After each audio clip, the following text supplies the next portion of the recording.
ابو سعید خدری رضی اللہ تعالی عنہ ایک حدیث بیان فرماتے ہیں نوح علیہ السلام کو لایا جائے گا اور نوح علیہ السلام سے پوچھا جائے گا آپ کی قوم کہتی ہے آپ نے اللہ کی بات ان تک نہیں پہنچائی۔ نوح علیہ السلام جانتے ہوں گے کہ یہ بات اللہ بھی جانتے ہیں کہ سچی نہیں ہے، لیکن وہ کیونکہ حساب کتاب کا دن ہے اور وہ انصاف کا دن ہے، نوح علیہ السلام اللہ کے سامنے التجا فرمائیں گے کہ یا اللہ میں نے آپ کی بات ان تک پہنچا دی۔ لوح محفوظ سے سوال ہوگا کہ تمہارے اوپر نوح علیہ السلام کی قوم کی ہدایت اتاری گئی، تم نے کیا کیا؟ تو لوح محفوظ اللہ کے سامنے عرض کرے گی یا اللہ میں نے تیرے سارے احکامات میکائیل تک پہنچا دیے۔ میکائیل علیہ السلام کو طلب کیا جائے گا، خوف کے مارے ان کے گلے میں غرغرہ ہوگا، آواز نہیں نکل رہی ہوگی، ڈرتے ڈرتے اللہ کے پاس پہنچیں گے۔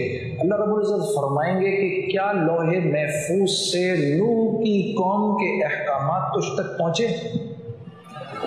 وہ کہیں گے یا اللہ مجھ تک پہنچے، تو تو نے کیا کیا ان کا؟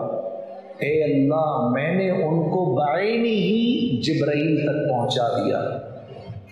اس بات پر لوح محفوظ کی خلاصی ہوگی اور جبرائیل علیہ السلام کو طلب کیا جائے گا۔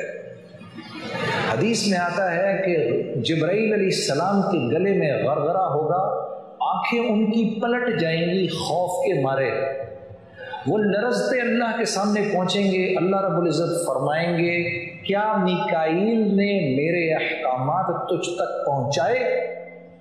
وہ کہیں گے اللہ میکائیل نے پہنچائے۔ اس پر میکائیل علیہ السلام کی خلاصی ہوگی اور جبرائیل علیہ السلام سے پوچھا جائے گا تو نے کیا کیا؟ عرض کریں گے یا اللہ مجھ تک جیسے پہنچے میں نے بعینی نوح علیہ السلام تک پہنچا دیے۔ اب نوح علیہ السلام کو طلب کیا جائے گا۔ نوح علیہ السلام باوجود اس کے کہ اتنے جلیل القدر نبی ہیں، آپ گھٹنوں کے بل گر جائیں گے خوف سے۔ پھر آپ سے پوچھا جائے گا کیا میرے حکم جبرائیل نے تجھ تک پہنچائے؟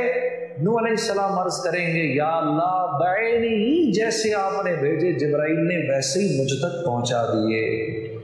اس پر جبرائیل علیہ السلام کی خلاصی ہوگی اور پھر نوح علیہ السلام سے پوچھا جائے گا کہ آپ نے ان احکامات کا کیا کیا؟ عرض کریں گے یا اللہ میں نے ان احکامات کو، پھر سورہ نوح کے اندر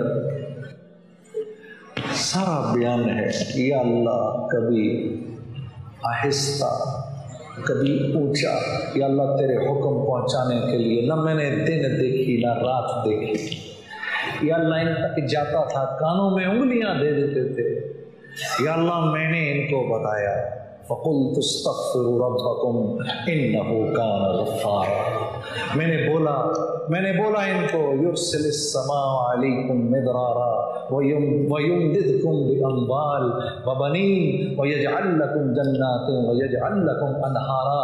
یا اللہ میں نے ان کو بولا اللہ سے معافی مانگ لو، اللہ تمہیں معاف کر دے گا، تمہارے پر آسمان سے بارش برسائے گا، رزق برسائے گا، اللہ تجھے بیٹے دے گا، اللہ تمہیں مال دے گا، اللہ تمہارے کھیت کھلیان ہرے بھرے کر دے گا۔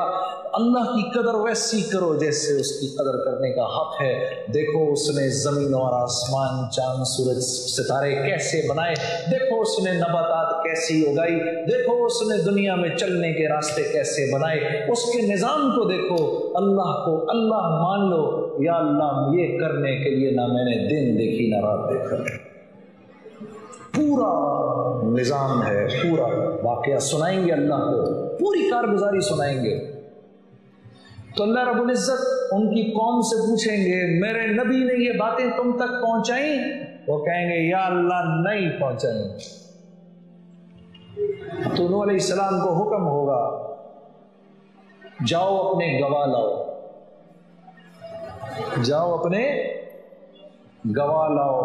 انتہائی پریشانی کی حالت میں سارے محشر کو دیکھیں گے، اللہ کی شان پھر ان کی نظر آپ پر پڑے گی